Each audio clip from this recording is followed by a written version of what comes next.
실권리자 명의 등기에 관한 법률 들어갑니다. 부동산 실명법이죠. 부동산 실명법. 이제 부동산 실명법은 계속 해왔는데 되게 쉽죠? 그죠? 근데 문제가 나오면 잘 안 풀려. 그죠? 예. 자꾸 연습을 해야 돼요. 이 실명법도 내용만 알아서 되는 거 아니고 문제도 막 풀어봐야 돼. 자꾸 연습을 해야 됩니다. 연습을 해도 자꾸 틀리더라고. 자, 부동산 실권리자 명의 등기에 관한 법률을 줄여서 뭐라 그래요? 부동산 실명법 줄여서 부동산 실권리자 명의 등기에 관한 법률입니다. 자, 그러면 자, 어느 법을 공부할 때는 또 용어부터 알아야 되잖아요. 자, 칠판 봐보세요. 갑이란 사람이 건물 한 채를 가지고 있어. 이 사람의 소유권을 보유하거나 보유하기를 하고 명의만 을 앞으로 맡겨달라. 이렇게 합의하는 걸 말합니다. 이걸 명의신탁 약정을 말하고 명의를 맡기는 사람을 뭐라고 표현을 해요? 명의신탁자. 맡은 사람을 명의수탁자. 줄여서 명수. 맡긴 사람을 명신. 명의신탁자를 줄여서 명신. 맡은 사람을 명수. 자, 그렇지. 합의하는 거 약정이야. 그러면 등기를 맡아달라 이 말이에요. 명의를 맡아달라는 게 다른 게 아니라 등기를 맡아달라 이 말입니다. 그러면 이 법의 근본 취지는 이렇게 타입 명의로 등기하라 하지 말라. 실명 등기하라. 원래 소유자 앞으로 등기하라. 이게 이 법의 근본 취지입니다. 뭔지 알겠죠? 네, 이걸 하나씩 분석해서 공부할 거예요. 그래서 여러분 교재 한번 보세요. 그 1번에 보면 명의신탁 약정의 있어요? 없어요? 맡아달라 합의하는 걸 말해요. 크게 공부할 건 없고. 자, 그 다음에 2번 명의신탁이 아닌 거. 자, 첫째 주루단 양도담보 가등기담보 몇 줄 보세요. 예, 양도담보 가등기담보는 이 실명법이 적용되질 않아요. 명의신탁을 아닌 걸 보고. 그다음에 부동산의 이치와 면적을 특정해서 2인 이상이 구분 소유하기로 하는 약정을 하고 그 구분 소유자 공유 등기하는 경우 있어 없어요? 가로 열고 상호 명의신탁이라고 적어요. 무슨 명의신탁? 상호 명의신탁. 이것도 명의신탁으로 보지 않아요. 그리고 세 번째 신탁재산 매조, 신탁재산 이 세 가지는 명의신탁으로 보지 않아요. 자, 다시 정리할게요. 양도담보, 가등기담보, 상호명의신탁, 신탁재산 이 세 가지는 명의신탁으로 본다 안 본다? 안 본다. 다른 법이 다 적용됩니다. 정리되고 있죠? 예. 그 다음에 또 하나. 무슨 하나? 또 하나. 자, 오른쪽에 보면 실권리자 명의 등기 의무가 있어요. 누구든지 부동산 물건을 명의신탁 약정에서 수탁계명으로 등기해서는 실명 등기하라 이 말이에요. 그 물건 동그라미. 자, 그러면 여기서 채권을 타입 명의로 하지 말라 그랬어요. 물건을 타입 명의로 하지 말라요. 이제 소유권부터 시작해서 다른 물건도 타입 명의로 하지 말란 소리예요. 거기서 물건에다 적어요. 이제 소유권은 당연히 들어가고 전세권, 저당권 등 그렇게 적으세요. 소유권도 타입 명의로 하면 안 되고 전세나 저당도 타입 명의로 하면 안 돼요. 반대 화살표 긋고 임차권, 판매권 X. 자, 임차권하고 판매권 X라고 적었어요. 임차권, 판매권은 물권이에요, 채권이에요. 채권은 여기에 적용되지 않아. 그러니까 임차권을 타입 명의로 해도 이 법에 저촉되지 않는다 이 말이에요. 이 법에 실명법에는 걸리지 않는다. 됐어요? 예. 그래서 물권입니다. 물권. 그리고 저 뒤에 등기 동그라미. 등기에서는 아니 된다. 그러면 이것은 칠판 보면은 이것은 소유권의 이전 등기를 나무 명의로 한 거잖아요. 그럼 건물을 신축을 하면 소유권 보존 등기 해야 돼? 안 해야 돼? 보존 등기를 타입 명의로 하면 걸려요? 안 걸려요? 걸려요. 자, 거기다 적어. 소유권 이전 등기, 소유권 보존 등기. 소유권 이전 등기도 타입 명의로 하면 안 되고 소유권 보존 등기도 타입 명의로 하면 안 된다. 약정무효 등기 무효가 되는 거예요. 보존 등기도. 뭔지 아세요? 그럼 그 한 줄에가 그런 속뜻이 들어있어 안 들어있어? 이걸 해석할 줄 알아야 돼요. 그래야지 이제 문제 나오면 맞힐 수가 있지. 자, 물권이란 말 이전 등기든 보존 등기든 타입 명의로 하면 된다 안 된다? 그런 내용을 잘 알고 있어야 돼요. 실제 소유자 앞으로 등기하라. 실명 등기. 지금은 이제 민법 시간입니다. 민법 시간. 민사특별법이잖아요. 여러분들 민법 엄청 해야 되네. 그죠? 뭐 공시법선생도 민법하고 민법선생도 민법하고 그렇죠. 근데 점수가 안 나오면 안 돼. 아, 그렇잖아요. 아, 그렇죠. 예. 자, 그러면 여기서 이제 우리가 명의신탁 약정의 유형이 나와 있잖아요. 명의신탁 약정 유형은 몇 가지가 있어요? 크게 세 가지. 자, 이자간 등기 명의신탁 두 사람간이다 이 말이에요. 이게 이 두 사람간 등기 명의신탁입니다. 그다음에 또 몇 사람간? 3자간. 그리고 계약 명의신탁 있죠? 세 가지. 자, 이자간 이거요. 등기 맡아달라 알았다 합의하는 거예요. 약정. 맡긴 사람 신탁자, 맡은 사람은 수탁자. 이게 이자간이거든요. 그럼 효력 한번 봐드릴게요. 둘 간의 약정은 무효다, 유효다? 무효. 약정은 전부 무효입니다. 등기는? 유무. 무? 누가 유라 그랬어? 예, 무효입니다. 약정 무효, 등기 무효요. 그럼 소유권이 어디로 복귀하겠어요? 가백에. 근데 생각해봐요. 말소 등기 하기 전까지는 무효지만 누구 앞으로 지금 등기가 돼 있어? 을 앞으로. 그러니까 내 것이다라고 팔아먹기 좋아 안 좋아? 그래서 한번 팔아먹어 봤어요. 그래서 병이 샀거든요. 여기서 병이 이제 3자예요. 그러면 이 사람은 소유권을 취득합니까? 못합니까? 소유권 취득합니다. 선인 경우만 취득해요. 선악불문. 명의신탁 사실을 모르고 샀든 알고 샀든 소유권 취득. 선이라는 것은 모르고 사는 거. 악이라는 것은 소유권 취득. 그러면 약정무효, 등기무효를 가지고 제3자에게 대항한다 못한다? 대항할 수 없다. 이 말은 소유권을 되찾아갈 수가 없다. 근데 간혹 가다가 이 계약이 무효가 되는 경우도 발생할 수 있어 없어요? 이 사람이 배임행위에 적극 가담해서 반사회질서 위반, 민법 103조 위반하면 무효가 됩니다. 됐어요? 그렇지 않으면 알고 샀더라도 소유권 취득. 무슨 말이죠? 자, 그래서 그 니은 효력 밑줄 보세요. 유형은 따로 볼 필요 없고. 니은 효력 A에서 신탁자 수탁 약정 밑줄, 등기 밑줄 둘 다 무효입니다. 무효 동그라미. 자, 약정도 무효, 등기도 무효. 그래서 소유권은 누구에게 기속한다 그랬어요? 명의 신탁자 기속한다. 그리고 약정 무효, 등기 무효는 제3자에게 대항할 수가. 근데 가로 안에 뭐라 써요? 선악불문. 알고 샀더라도 소유권 취득. 자, 그 다음에 3자간 등기 명의 신탁으로 들어갑니다. 몇 자간? 3자간.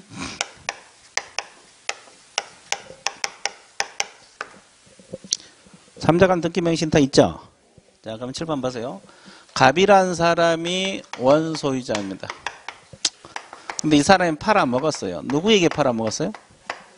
을에게 팔아먹었어요. 그럼 이렇게 매매가 있었어요. 이 사람이 매수를 했죠? 그럼 상식적으로 자기 앞으로 이렇게 이전 등기 해야 돼, 안 해야 돼? 근데 하기 싫대. 왜 하기 싫어요? 그렇죠. 그렇죠. 하여튼 하기 싫대. 그러면서 병에게 맡아달라 한 거예요. 됐어요?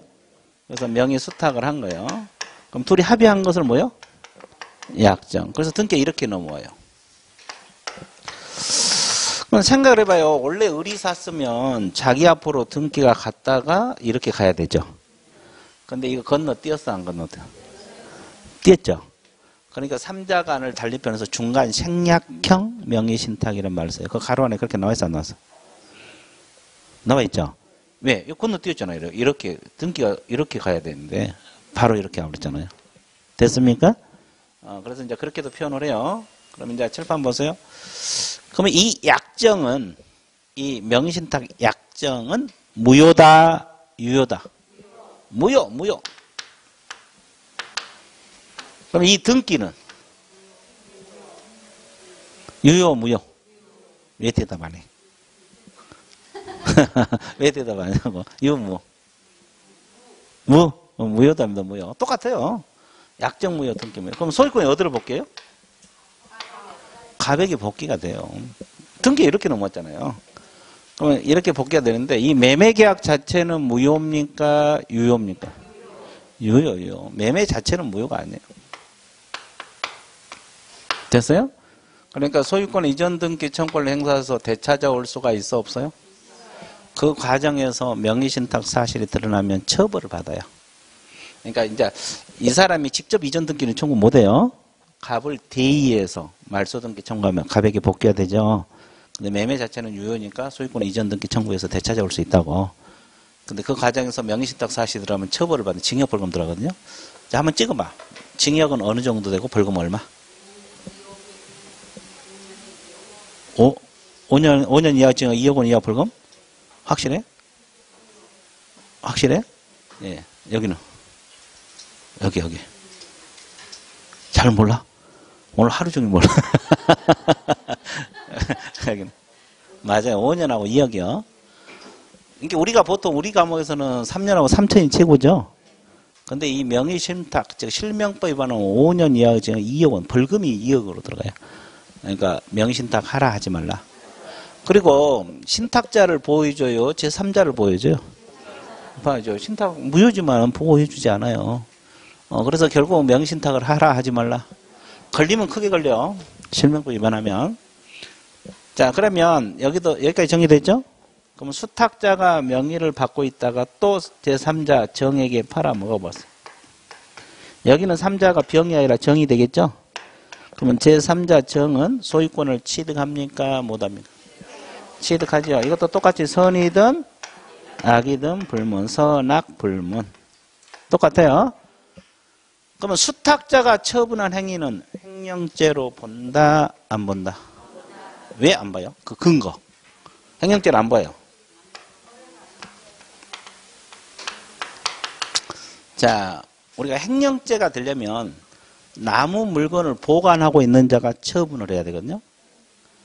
근데 판사가 이제 판결을 낼 때 뭐라냐면 이 등기가 유효다, 무효다? 무효니까 남의 물건을 보관하고 있는 자라고 보기는 어렵다는 거예요. 그러니까 횡령죄가 될 수 없다고 판결을 내린 거예요. 옛날에는 이거 횡령죄로 봤거든요. 판례가 뒤바뀌었어요. 간혹가다 판례가 바뀌는 경우도 있어요. 그래서 이제 이게 그렇게 근거를 제시했어요.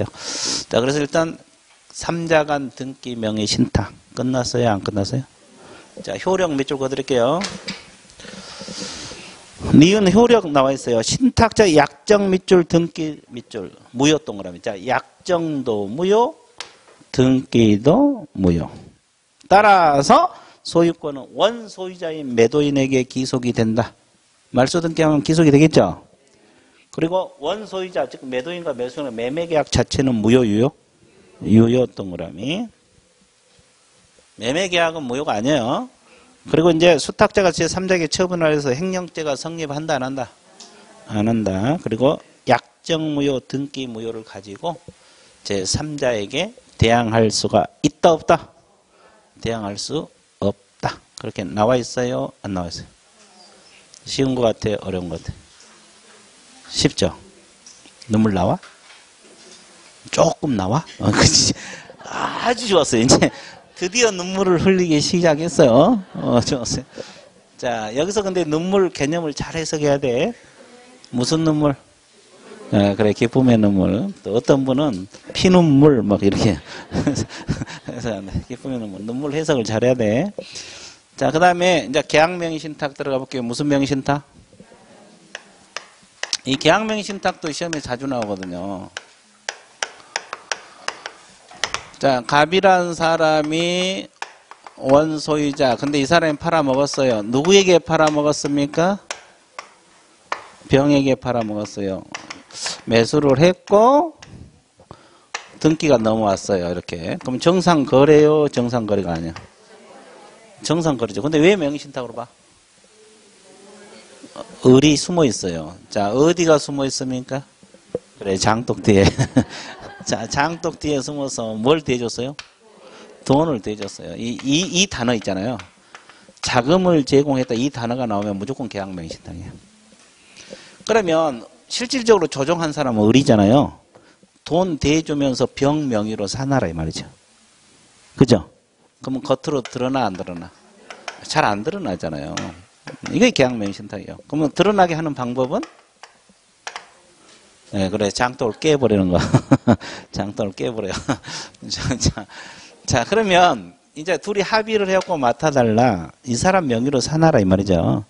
그럼 책은 좀 이따 보고 지금 칠판 보세요. 그럼 이 약정은 유효다, 무효다? 약정은 전부 무효예요. 약정은 실명법에 다 무효. 근데 등기는?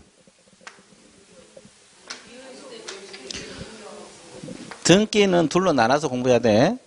둘 간의 약정이 있었다는 사실을 원 소유자인 매도인이 알았을 때, 몰랐을 때? 몰랐을 때는 유효입니다. 근데 대부분 이 문제는 이걸 기준으로 해요. 선이 몰랐다. 예, 안 가르치면 모르잖아요. 그래서 이제 대부분 문제 나올 때도 몰랐다는 걸 전제로 깔고 문제를 내요. 그러면 유효합니다. 그러면 유효하다라면 병이 소유권 취득했다는 소리죠? 가백의 소유권이 복귀한다 안 한다? 완전 소유권 취득. 그러죠? 근데 아는 경우는 무효입니다. 아는 경우는 뭐다? 무효. 근데 이 지금 요약집에는 이걸 기준으로 써놨어요. 이건 아예 안 써놨어요. 대부분 문제가 몰랐다는 걸 전제로 깔고 나오기 때문에. 자, 그러면 여기도 이제 병이 가지고 있다가 제3자 정에게 팔아먹어볼 수도 있어 없어요? 그럼 제3자 정은 소유권을 취득합니까? 못합니까? 취득하죠. 소유권 취득. 여기도 선인 경우만 취득해요. 선악 불문. 그러면 수탁자 처분 행위는 횡령죄로 본다 안 본다? 왜 안 봐? 자, 두 가지 나눴고요. 유효는 자기 거 팔아먹은 거잖아요. 그게 횡령이 안 돼요. 남의 거 팔아먹어야 횡령이지. 그리고 무효인 경우도 나무 물건을 보관하고 있는 자로 보기는 어렵다. 그래서 횡령죄가 안 돼. 그러면 횡령죄가 안 된다는 걸 줄여서 뭐라 그래? 횡령죄 X. 더 줄이면 횡X. 그렇지. 자, 그래서 너무 줄였나? 횡령죄 X. 여기까지 정의됐죠? 자, 이걸 알고 있으면 돼. 계약명의신탁. 이 단어가 나오면. 그러면 하나 더 하고 밑쪽으로 갈게요.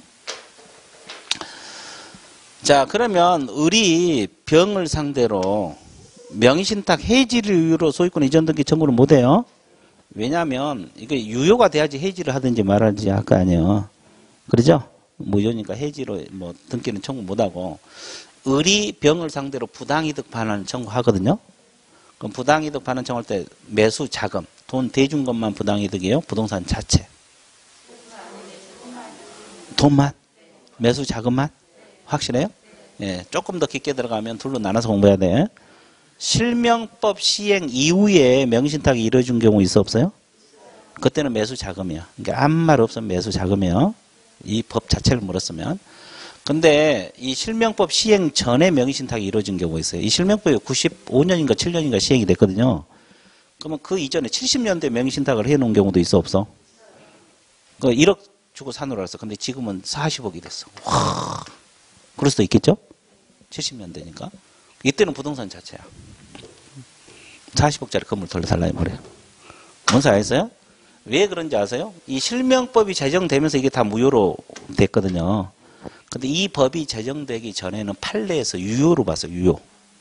그 법이 없을 때는 계약명의신탁을 유효로 봤거든요. 그래서 그래요. 그러니까 이제 뭐 이런 깊게는 문제 잘 안 나오겠지만 뭐 사법고시는 그런 것도 나와요. 실명법 시행 이후에는 무조건 매수 자금이 아무 말 없으면 매수 자금이요. 이 법 자체를 묻는 거니까. 근데 시행 이전에 이 명의신탁이 이루어졌잖아요. 근데 지금 그걸 돌려달라 할 때는 부동산 자체입니다. 여기까지 정리됐어요? 자, 이것도 다 판례입니다. 자, 그럼 밑줄 한번 걸게요. 자, 동그라미 3번 계약명의신탁 있어요? 자, 효력 보세요. 가로 안에 뭐라고 나왔어요? 선의. 여기는 선의만 써놨어요. 악의는 안 써놨어요. 악의는 무효입니다. 선의 동그라미 치시고 일단 신탁자 수탁의 약정은 선의도 무효요. 약정은 무조건 무효. 근데 원소유자하고 수탁자 매매계약과 등기는 뭐다? 유효. 여기요. 원소유자 매도인하고 매수인 매매 등기는 유효. 그리고 소유권은 신탁자에 기속하지 않고 누구 소유로 된다?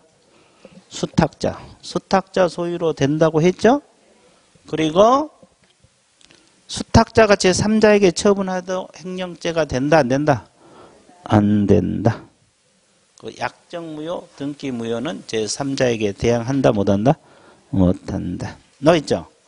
자, 뒷페이지로 넘어가 보세요.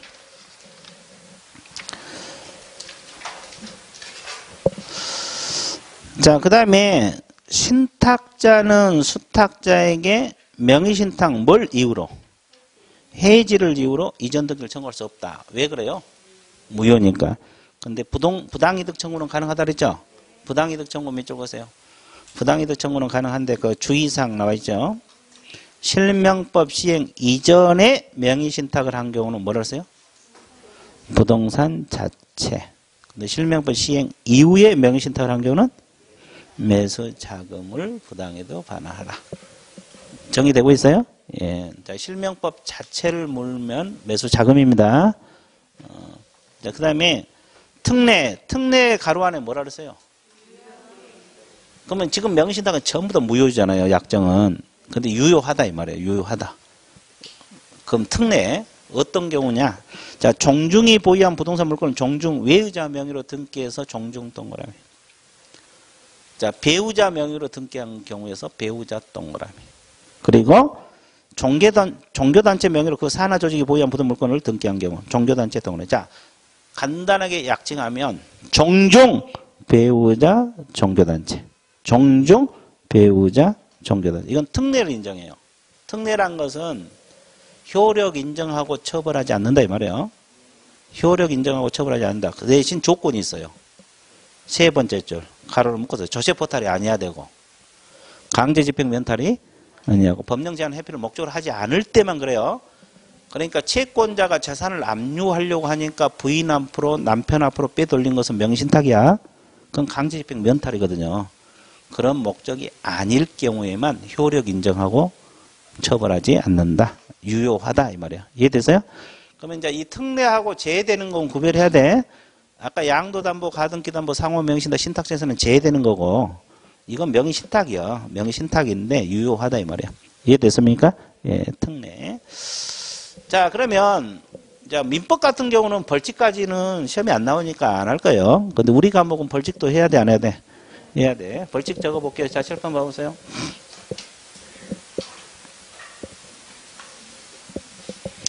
자, 이 법의 근본 취지는 명의신탁 하라 하지 말라. 이제 갑이 명의신탁 했잖아요. 그럼 과징금이 들어가. 과징금은 부동산 평가액의 얼마 범위 내에서 들어가? 30%입니다. 30% 범위 내까지 알아야 돼. 이 범위 내란 말은 30% 될 수도 있고 20% 될 수도 있다는 소리죠? 의무 위반 정도하고 기간이 얼마나 많냐, 기냐, 짧으냐에 따라 달라져요. 수탁자에게는 과징금이 없어요. 소유자가 아니기 때문에. 그러면 과징금 부과 받았잖아요. 그러면 자기 앞으로 빨리 실명 등기 해야 돼요. 근데 1년간 안 해봤어. 왜 안 한 거예요? 그렇지. 어떻게 된가 보려고 이제 다 맞춰. 그러면 이행강제금이 부과되는데 부동산 평가액 얼마? 10%. 그러면 이제 처음에 어떻게 된가 보려고 안 했더니 최대 얼마 뺏겼어? 40%까지 뺏겼잖아요. 그럼 여러분들 화가 나겠어, 안 나겠어? 그래서 이제 끝까지 한번 가보자. 그래도 다시 1년 안 해봤어. 이때부터 또 실명 등기 안 해봤어요. 그럼 얼마? 20% 또 뺏어가요. 됐죠? 그러면 최대 얼마까지 뺏겼어? 이제 화가 나, 안 나? 그럼 이걸로 끝난 게 아니에요. 벌칙이 있어, 없어? 아까 벌칙이 얼마를 했어요? 5년하고 2억. 신탁자는 5년 이하의 징역에 자 2억 원 이하의 벌금, 징역 벌금. 자, 수탁자는 3년 이하의 징역에 1억 원 이하의 징역 벌금 들어갑니다. 여기까지 정리되고 있어요? 안 되고 있어요? 자, 쉬운 것 같아? 어려운 것 같아? 쉽죠? 그래서 이제 이거 알아서 자, 책 보세요. 과징금 30% 해당하는 범위 내 30% 동그라미 범위 내 동그라미. 자, 를 그럼 틀려요. 범위 내. 그리고 이제 과징금 보여서 1년 경과하면 얼마? 10. 1차 이행 관계부터 다시 1년 경과하면 20. 벌칙 5년하고 얼마? 2억. 수탁자는 3년하고 1억. 징역벌금 들어가요. 근데 거기 구분란에 보면 명의신탁자가 있고 옆에 뭐라고 나왔어요? 장기 미등기자는 뭐냐면 3년 동안 등기 안 한 사람. 아까 이전 등기 60일 이내 하라 그랬잖아요. 예, 3년 동안 등기 안 한 사람 말하는데 이분들도 벌칙이 같다 이 말이야. 그러니까 장기 미등기자도 과징금 최대 얼마? 30%. 1년 경과하면 이행강제금 10. 다시 20. 그리고 5년하고 2억. 벌칙이 같다 이 말이에요. 벌칙이. 신탁자하고 장기 미등기자는 벌칙이 같다. 뭐가 같다? 뭐가 같다? 뭐가 같다? 벌칙이 같다 이 말이에요. 정리되고 있죠? 자, 그래서 일단 이론은 정리가 됐어요. 근데 이제 막상 또 문제 풀면 잘 안 풀린 경우가 있죠. 자꾸 연습을 하셔야 돼요. 이제 문제풀이 연습. 실명법이 자주 틀리거든요. 여기까지 정리됐죠? 자, 그 다음에 이제 거기 뭐가 나왔어요? 주택 임대차 보호법으로 넘어갑니다. 줄여서 뭐라 그래요? 주임법. 자, 몇 가지만 정리하고 넘어갈게요. 좋아요. 다 했어요? 예, 좋았어요. 그 책에 나와 있는데 책을 찍어보라 그냥. 그렇죠. 그렇죠. 자, 그러면 이제 뭘로 공부하러 들어가요? 주택임대차 보호법, 주택임대차 보호법 줄여서 뭐다? 주임법. 자, 민법에서도 시험 나오겠지만 우리 실무에서도 무조건 시험 나와요. 왜냐하면 주임법을 몰라가지고는 주택을 중개할 수가 없잖아요. 그래서 이제 실무에서 안 나올 수가 없어요. 자, 그러면 7, 8을 먼저 보세요. 적용 범위부터 정리할게요. 자, 여러분들 머리만 굴리면 돼요. 자, 이것은 무슨 건물에만 주임법이 적용된다? 주거용 건축물에만 적용된다. 근데 이 주거용 건물이냐 아니면은 뭘로 기준해요? 사실상 주거로 쓰느냐 아니냐에 따라 달라져요. 공부상은 뭐 점포로 돼 있든 공장으로 돼 있든 관계없다 이 말이야. 실질적으로 주거로 쓰면 주임법 적용되고, 그러면 사실상 주거냐 아니냐 판단 시기는 임대차 계약 당시를 기준으로 판단해요. 계약 맺을 때. 자, 그러면 겸용 건물에는 주임법이 적용됩니까? 적용돼야 안 돼요? 돼요. 그 대신 어디까지나 주된 부분이 뭐가 돼? 주거용이에요. 근데 가게 하면서 방 한 칸 딸려 쓴 건 안 돼. 그러니까 주거가 주된 부분이 돼야 되고. 자, 그러면 미등기 전세 있잖아요. 이 미등기 전세가 뭐예요? 전세 등기 안 하고 우리가 전세 사는 데 있잖아요. 우리가 보통 전세 산다 그러잖아요. 월세 없이. 그거 다 이거예요, 이거. 민법에서 말하는 전세권이 아니라고. 민법에서 말하는 전세권은 전세권 설정 등기 다 한 거잖아요. 그래서 이게 미등기, 등기 안 한 전세. 이걸 채권적 전세라 그래요. 이것이 임대차예요, 임대차. 그래서 결국은 주택임대차 보호법이 적용되는 겁니다. 됐어요? 예. 자, 그 다음에 법인은 주택임대차 보호법이 적용돼요? 안 돼요? 원칙은 안 됩니다. 원칙은. 그러니까 이게 무슨 말이냐면, 법인이 주택을 임차를 해서 그 법인 소속 직원들이 들어가 살아. 주택 인도 받고 주민등록 갖춰도 보호가 된다, 안 된다? 안 된다, 이 말이에요. 근데 예외적으로 적용되는 법인들이 있어요, 없어요? 있죠. 세 가지 있죠. 자, 한국, 토지, 주택공사, 또 지방공사, 또 뭐가 있어요? 중소기업법인이 있습니다. 이 세 가지. 자, 그러면 이게 무슨 말이냐면 한국토지주택공사, 지방공사, 중소기업법인이라고 있어 없어요? 예를 들면 한국토지주택공사가 주택을 임차를 했잖아요. 그리고 이 주택공사가 선정한 입주자가 들어가요. 주택 인도받고 주민등록 갖추면 대항력 발생하고 확정일자까지 받으면 우선 변제 효력이 발생한다. 이게 주임법이 적용된다 이 말이에요. 뭔지 아세요? 그 말입니다. 그래서 이제 세 가지만 적용된다. 그러니까 여기는 다 적용되든 하여튼 일부 적용되든 적용되고 있죠. 근데 일시 사용임이 명백한 임대차는 적용해요, 안 해요? 이게 뭐냐면 여행 가서 우리가 일시적으로 빌려 쓰는 경우도 있어 없어요? 있죠. 이런 것은 주임법이 적용된다, 안 된다? 안 된다. 그래서 이제 적용 범위 밑줄 긋고 넘어가 보도록 할게요. 자, 양가로 1번 제목 밑줄 보세요. 주거용 건물 전부 일부 임대차에 적용된다. 이 지문. 그리고 동그라미로 주거용 건물인지 여부 판정 시기는 언제를 기준한다? 임대차 계약 당시. 그리고 2번 사실상 주거용 건물이어야 된다. 나와 있어요? 자, 겸용 건물 적용이 된다고 했죠. 임차차 일부가 주거 예목적 사용에 적용된다. 이 경우 전체 일부가 주거용 부분이 주가 되고 비주거용 부수적이다. 나와 있죠. 전세 임대주택을 지원하는 법인에게도 적용된다. 이 지문 있어 없어요? 그러면 전세 임대주택을 지원하는 법인이 뭐냐?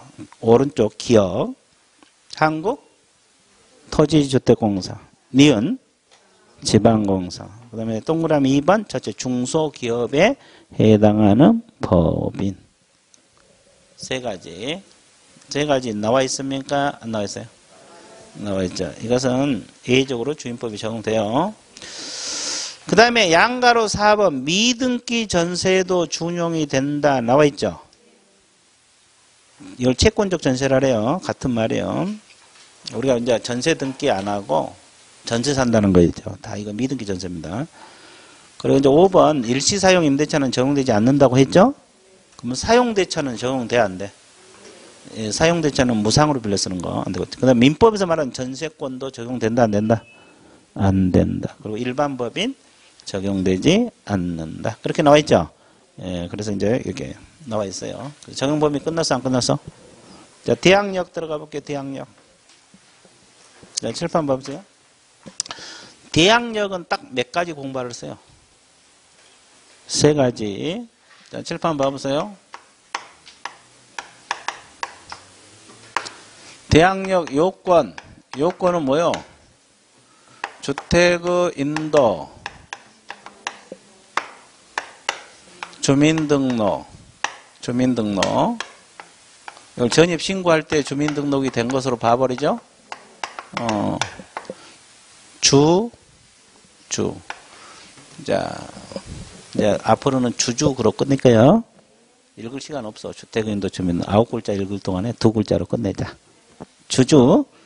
이제 바빠 죽겠는데. 그죠? 그러면 효력은 언제 발생한다 그랬어요? 대항력 효력. 언제 0시? 다음날을 이길 몇 시? 내용이 뭐예요, 내용? 대항한다는 거. 못 나가. 그렇지. 내용이 뭐다? 못 나가, 내용. 자, 그러면 다시 그려드릴게요. 이 주택하고 이렇게 둘이 임대차 계약을 맺었어요. 그럼 여기가 임대인. 얘가 뭐요? 임차인. 그럼 여기서 주택을, 자, 대항 요건 갖추고 지금 점유하고 있죠? 근데 이제 갑은 자기 거니까 제3자에게 팔 수도 있어요, 없어요? 있어요. 매매가 이루어졌어요. 그런데 매매뿐만 아니라 상속이 될 수도 있고, 증여가 될 수도 있고, 경매가 될 수도 있어, 없어? 양도인, 양수인. 그럼 이제 이 사람이 사가지고 내 주택 내놔 이렇게 내가 살 거야. 그럼 우리 못 나가, 못 내놔 할 수 있어, 없어? 있죠. 그러면 왜 갑하고 계약을 했는데 알지도 못한 병에게 대항하는 거예요? 그 이유. 자, 임대인 지위를 승계한 것으로 본다. 임대인 지위를 승계한 것으로 본다. 임대인 지위를. 자, 그러면 다 승계가 돼요. 그러니까 결국은 이 사람이 임대인하고 똑같죠? 그러면 끝나면 이제 주택도 누구에게 돌려줘야 돼? 병에게 돌려줘야 돼요. 보증금도 병에게 차죠. 왜? 승계를 다 받았으니까. 그러니까 결국 이것이 이제 내용이거든요. 지승계. 이게 내용인데, 이것이 못 나가다, 이 말이에요. 못 나가. 됐어요? 예. 자, 그러면, 내놔. 그럼 못 내놔. 내가 살겠다. 기간 동안. 됐어요? 그겁니다. 그럼 여기서 또 하나 짚고 넘어갈 것이 뭐냐면, 이 경매 있잖아요. 경매. 예, 경매가 들어가면 임차권은 소멸한 것이 원칙. 근데 대항력 있는 임차권은 소멸해야 안 해요? 안 해요. 그러니까 임차권이 저당보다 먼저 설정된 경우가 있어 없어요? 그러면 인수가 되죠? 이런 것은 소멸하지 않아요. 예. 근데 경매 넘어 소멸한 것이 원칙입니다. 여기까지 정리되고 있죠? 자, 그러면 대항력 밑줄 긋고 넘어갈게요. 주택 인도에서 주민등록에서 뭐다? 주주입니다. 이길 밑에가 영시라고 적으세요. 제3자에서 대항력을 갖게 된다. 다음날 0시부터 대항력을 갖게 된다. 나와 있죠? 자, 양가 2번 내용은 첫째 줄. 양수인은 임대인의 지위를 뭐한 것을 본다? 승계한 것으로 본다. 이게 못 나가요. 자, 지위를 그대로 승계받기 때문에 그 사람에게 대행을 하는 거예요. 양수인에게 대행하는 거예요. 자, 끝. 그 다음에 존속기간은 뭐 큰 내용 없으니까 책을 보세요. 자, 기간이 정함이 없거나 2년 미만으로 정한 임대차는 몇 년을 본다? 2년 동그라미. 근데 임차인 쪽에서는 2년 미만의 정한 기간의 유효함을 주장할 수도 있어 없어? 그럼 임차인 쪽에 1년 계약을 해도 유효하다 이 말이죠? 자, 그 다음에 양가로 2번 경매에 의한 임차권 소멸. 임차권은 임차주택 민사집행 경매가 행해 준 경우에 경락에서 뭐한다? 소멸한다. 근데 보증금이 전액 변되지 않는 무슨 임차권? 자, 여기서 중요한 것은 대항력 있는 임차권입니다. 대항력 있는 임차권은 그러하지 아니한다. 대항력 있는 임차권은 소멸한다 안 한다? 안 한다. 나와 있죠? 자, 그 다음에 법정갱신 들어가 볼게요. 법정갱신을 달리 표현해서 뭐라 그래요? 법정갱신을 달리 표현해서 뭐라고 표현해? 묵시적 갱신. 묵시적이 뭐야? 아무 말이 없어도 계약이 갱신된다. 법정갱신은 법에 의해서 갱신이 된다. 또 자동갱신, 자동적으로 갱신된다. 뭐 이렇게 표현하죠. 법률을 규정해서 갱신된다. 법정갱신. 아무 말 없어도 갱신이 된다. 묵시적 갱신. 다 같은 말이에요. 묵시적 갱신을 말합니다. 자, 보세요. 자, 갑하고 칠판 보세요. 임대차 계약을 갑하고라고 맺었어요. 그러면 임대를 내준 사람 뭐예요? 들어간 사람을? 임차인. 여기서 이제 주택 점유해갖고 살고 있잖아요. 그러면 임대인은 임대차 계약 끝나기 몇 개월서 몇 개월 전까지? 1개월 전까지. 임차인 쪽에서는 1개월 전까지 해지 통고해야 되죠? 안 하면 법정 갱신돼요.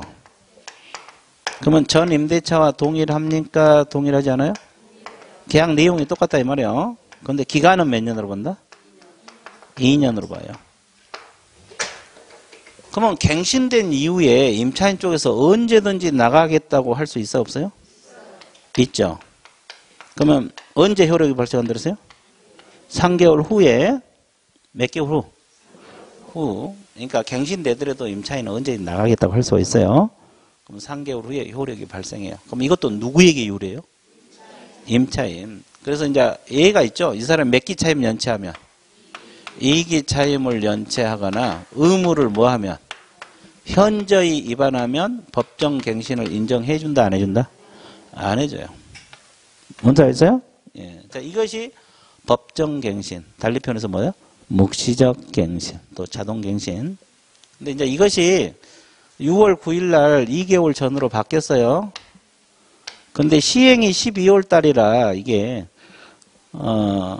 알고는 있으세요. 알고는 알고는 있으세요. 근데 시행은 12월 달에 시행이 되죠. 이제 6월 9일 날 바뀌었는데 12월 달에 시행이 돼서 일단은 알고는 있으세요. 상임법은 아니고 주임법만.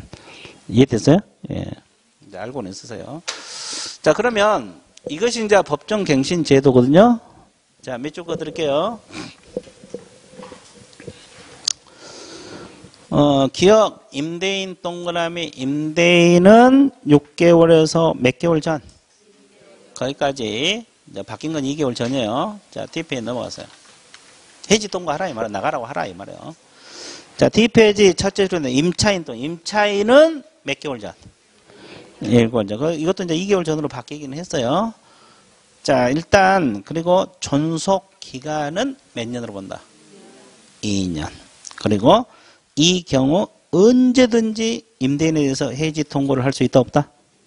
임차인 동그라미. 임차인이 그런 거예요. 임대인은 해지 통고 못해요. 하더라도 2년은 보장이 돼. 하더라도. 이해됐어요? 그래서 통과한 날로부터 몇 개월 후에 효력이 발생한다? 3개월이 경과하면. 몇 개월이 경과하면? 몇 개월이 경과하면? 몇 개월이 경과하면? 3개월이 경과하면 효력이 발생한다. 그렇게 나와 있어요? 안 나와 있어요? 나와 있고. 그 다음에 자, 법정갱신의 불인정이란 단어가 나와 있죠? 자, 몇 기 차임액에 달하도록 차임을 연체하거나 2기. 자, 임차인으로서 의무를 현저히 위반한 경우는 법정갱신 규정을 적용을 한다, 안 한다? 나와 있어, 안 나와 있어? 다 나와 있죠? 쉬운 것 같아, 어려운 것 같아? 쉽죠? 그죠? 자, 그래서 이제 법정갱신 끝났죠? 자, 그 다음에 4번 제목 읽으세요. 자, 우선 변제하고 뭐가 있어요? 최우선 변제. 자, 들어가 볼게요. 지금 주임법 하고 있습니다. 자, 칠판을 먼저 봐보세요. 우선 변제하고 최우선 변제는 최우선 변제를 먼저 할게요.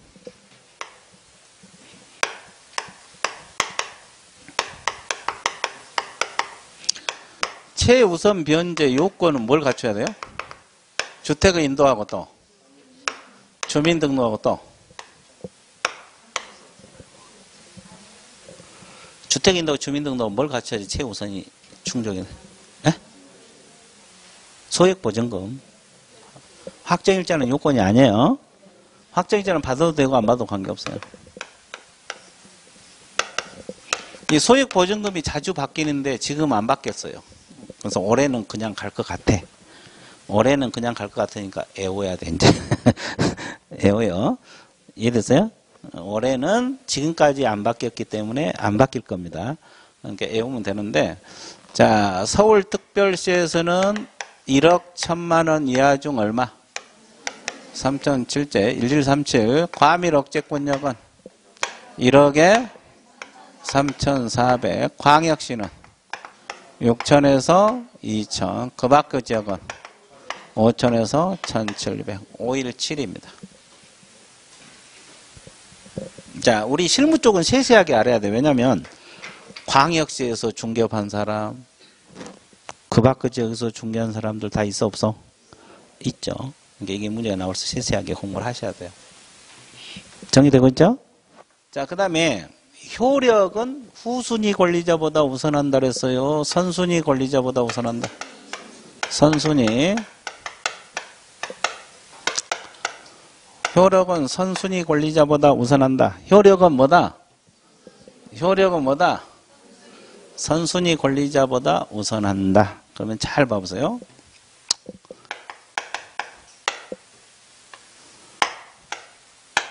이게 가장 먼저 저당이 설정됐어요. 이 주택에. 채권액이 5천만 원. 그리고 이제 두 번째 임차권이 설정되어 있어요. 서울을 예를 들게요. 보증금 1억 1,000에 설정됐다고 가정을 해봐요. 그러면 최우선이란 말은 원래 저당이 물권이고 선순위잖아요. 이거에 5천만 원 매당 받고 나머지 받아야 정상인데 이 1억 1,000 중에서 얼마는?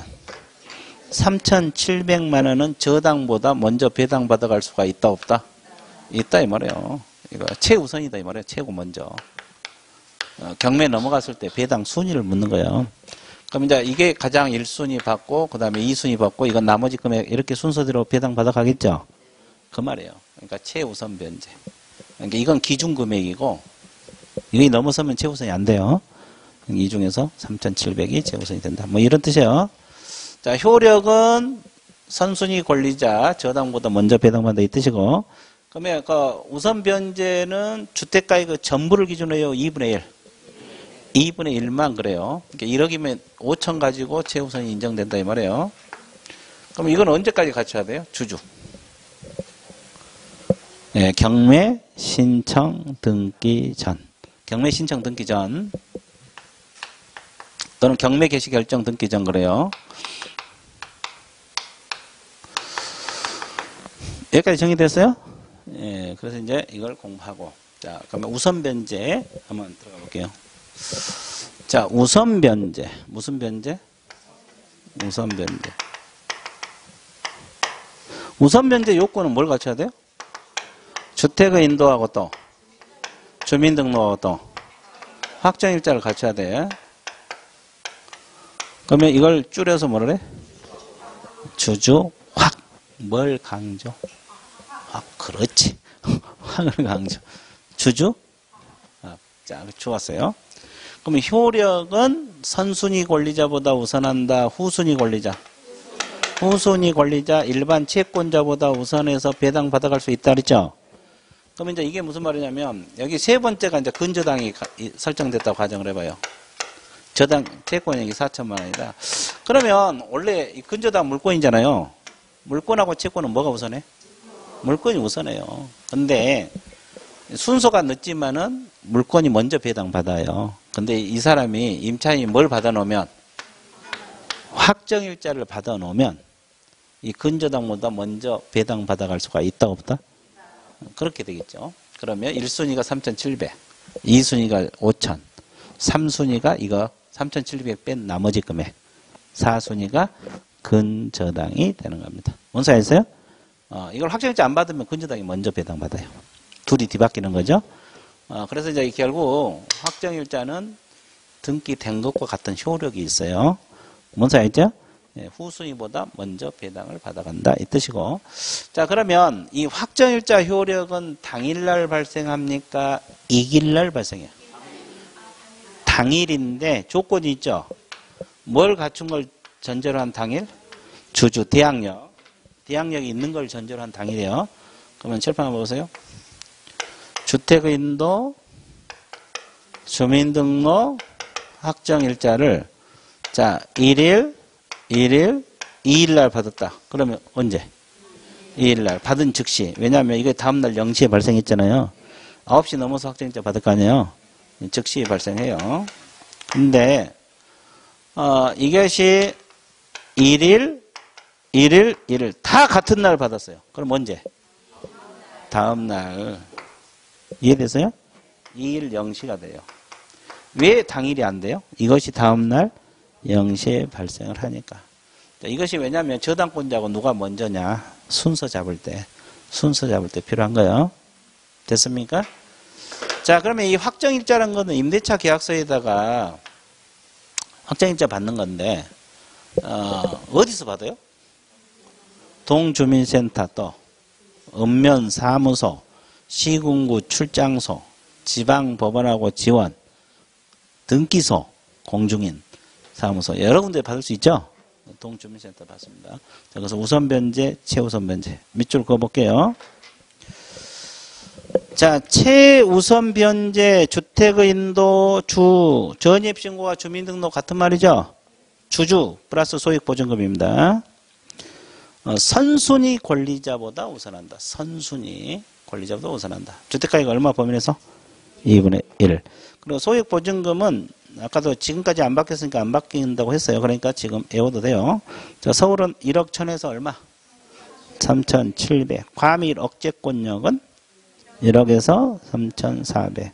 광역시는 6천에서 2천. 그 밖의 지역은 5천에서 1,700. 이쪽 보세요. 자, 그 다음에 미음 읽어보시고 우선 변제는 주주확입니다. 주주확. 전입신고가 주민등록. 주주확. 자, 그러면 확정일자는 동주민센터, 읍면사무소, 시군구 출장소, 지방법원 지원, 등기소 공중인 여기서 반달했죠? 후순위 권리자이죠. 후순위 권리자보다 우선한다 이 말이에요. 후순위 권리자보다 우선해서. 후순위 권리자보다 우선한다. 그러면 선순위 권리자보다 우선한다 그랬어요. 후순위 권리자보다. 후순위 권리자보다 우선해요. 배당을 받아갈 수 있다. 그렇게 나와 있죠. 자, 그 다음에 2번 확정일자 받은다고 해서 임차권이 물권으로 변한 것이 아니므로 경매 신청권하고 전전세권이 없다는 거예요. 자, 그러면 이게 무슨 말이에요? 이 사람이 을이 확정일자 받고 살고 있거든요. 확정일자 받고 살고 있는데 보증금을 안 내죠. 보증금이 1억이나 되는데 그러면 자기가 살고 있는 주택을 바로 경매에 신청할 수 있냐 이 말이에요. 없다 이 말이에요. 없다. 아니다 그랬죠? 경매 신청권이 없어. 그럼 어떻게 해야 돼? 아니, 경매 신청하려면 경매 신청은 안 된다 그랬잖아요. 그럼 어떻게 해야 돼요? 법원에다가 보증금 반환 청구 소송을 제기해야 돼요. 그럼 판결서가 나와 안 나와? 그 집행권은 이걸 확보해서 압류해갖고 들어가는 것이지 바로 경매 신청권이 없다 이 말이에요. 그러니까 확정일자를 받는다 해서 바로 보증금 안 돌려주면 자기가 살고 있는 주택 바로 경매 신청 못 한다 이 말이에요. 이런 절차를 거쳐서 한다 이 말이에요. 근데 민법에서 전세권 있잖아요. 전세권. 그 전세금 안 돌려주면 바로 경매에 들어갈 수 있어요. 뭔 소리 아세요? 그건 물권이기 때문에. 뭐니까? 물권. 담보적 효력도 있잖아요. 물권이기 때문에 가능한데 이것은 어디까지나 채권이잖아요. 확정일자 받으면 효력만 물권적 효력이에요. 뭐 효력만. 후수인보다 우선하니까. 효력만 물권적 효력이지 그 자체로 물권으로 변한다 안 변한다. 그 뜻이요. 그 물권으로 변하지 않으므로 경매 신청권도 없고 전전세권. 전전세권이란 뭐냐면 우리가 전대할 때는 임대인 동의를 받아서 해야 되잖아요. 그 말이에요. 그러니까 동의를 받아서 전대하라 이 말이에요. 근데 민법에서 전세권 있잖아요.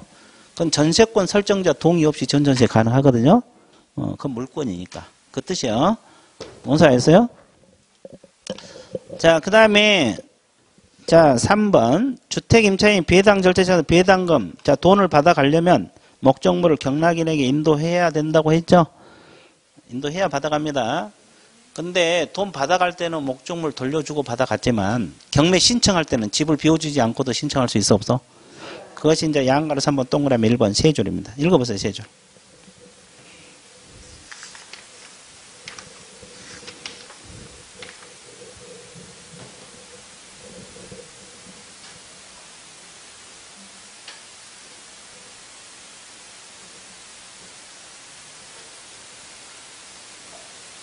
자, 이 말이 집을 비워주지 않고도 경매 신청할 수 있다 없다? 있다. 근데 그 양가리 2번 동그라미 서면 돈을 찾아가려면 돌려줘야 된다 안 돌려야 된다? 돌려줘야 된다. 그 말이에요. 자, 그래서 그 관계를 알고 있으면 좋습니다. 자, 그래서 일단 최우선 변제, 우선 변제까지 공부가 끝났어요? 안 끝났어요? 끝났죠. 그러니까 또 1시간이 흘러버렸죠. 그러면 이걸 기념해서 어떻게 해야 돼? 쉬었다가 임차권 등기명령제도 들어갑니다. 휴식 같습니다.